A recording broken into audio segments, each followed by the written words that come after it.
Sam Fisher's been out of action for years now, but if Splinter Cell ConViction proves anything, it's that Ubisoft still is a dog in the stealth game fight. With a fresh approach to predatory prowling that's bolstered by the trappings of the third echelon, Fisher's homecoming is one to remember. No more playing around.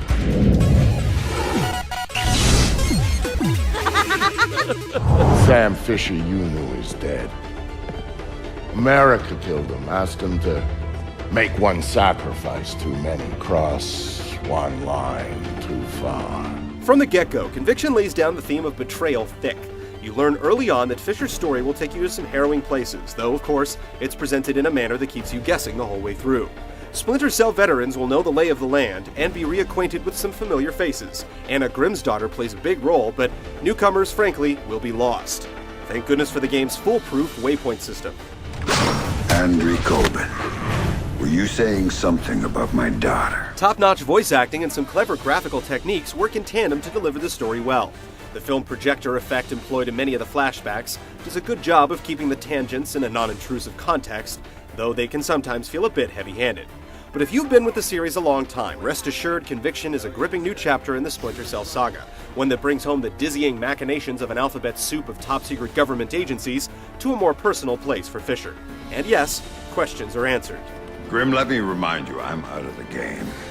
Moreover, the co-op campaign story, which serves as an epilogue to Fisher's tale, is a real treat, with a truly shocking conclusion.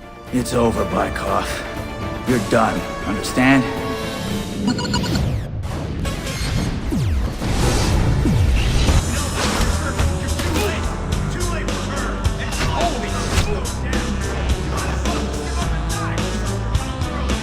While Splinter Cell ConViction does certainly involve a lot of sneaking around, you'll feel more empowered than ever when your cover is blown. In setup, it's just about what you'd expect.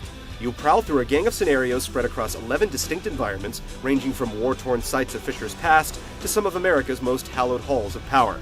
ConViction is about more than mere infiltration, though. More often than not, your primary task, above and beyond your actual mission objective, is to take out everyone who can do you harm, and in doing so, make as little noise as possible.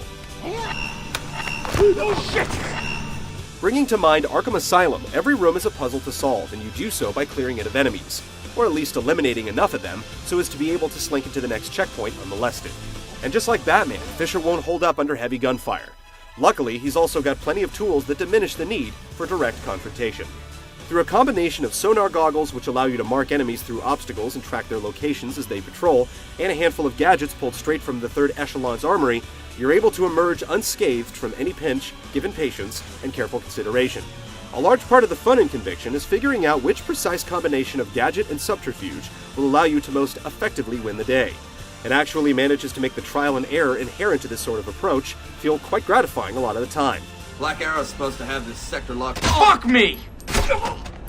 Behind the scenes, there's an in-game achievement system that rewards you for acts of stealth and bravado with upgrade points you can apply to weapons and gadgets throughout all the game's modes. Weapons can be tricked out, often giving them entirely new features like scopes and suppressors, and gadgets can have their areas of effect increased. All told, you'll spend around 8 to 10 hours in the single-player campaign. Once you're done, there's a separate co-op campaign to play through, taking place across 4 unique environments, which will last you another 4 to 6. Far from being a rehashed throwaway, the co-op game feels like a coherent companion to the single-player, with its own story, characters, and an endgame that you won't soon forget. You don't know who you're fucking with, you hear me? You're a dead man! A few standalone challenge-type modes round out the package. These deniable ops missions, as they're called, can be played solo or cooperatively and work under familiar rules. In Last Stand, for instance, you have to defend a vulnerable EMP device from waves of AI attackers, while in Face Off, you have to take out a player-controlled spy whilst evading computer-controlled enemies.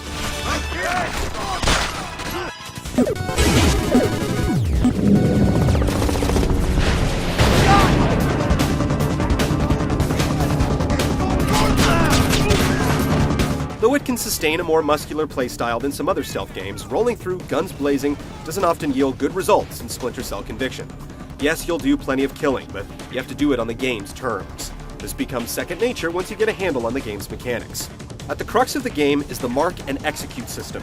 After you dispatch an enemy in a handful of specific ways, most commonly a straight-up stealth kill, you'll gain the ability to mark a number of targets on your HUD and systematically dispatch them at your leisure. This isn't limited to enemies. You can mark environmental objects like chandeliers or oil drums to create deadly booby traps.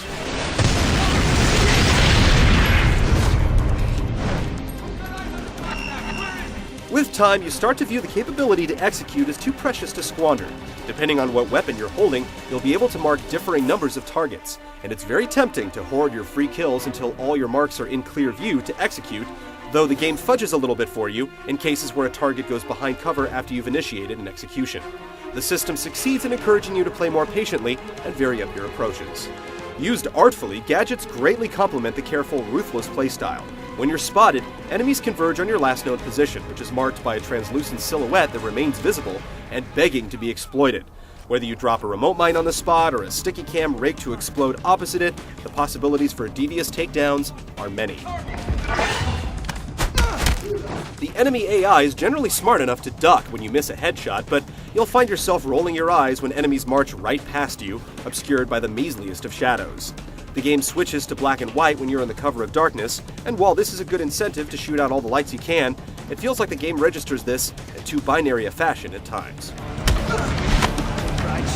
Got a minute to talk.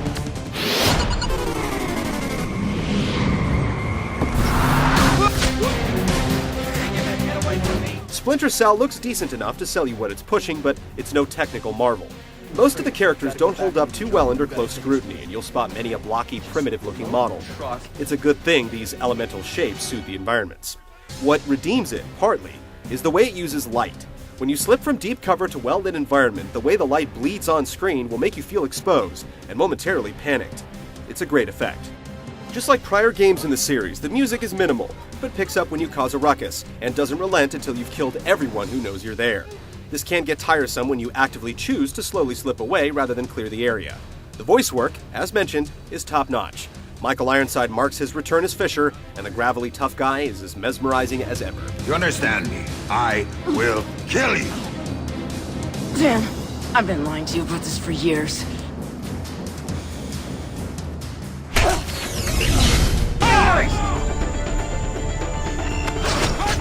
With ConViction, the Splinter Cell series expertly keeps pace with the way stealth games are ploddingly evolving. It even throws in a few flourishes of its own. The result is a great stealth game that's well worth experiencing, even for newcomers to the series. You may be lost amidst all the name-dropping, but if you buck up and follow the ever-present waypoints, they're sure to lead you to dark, exhilarating places.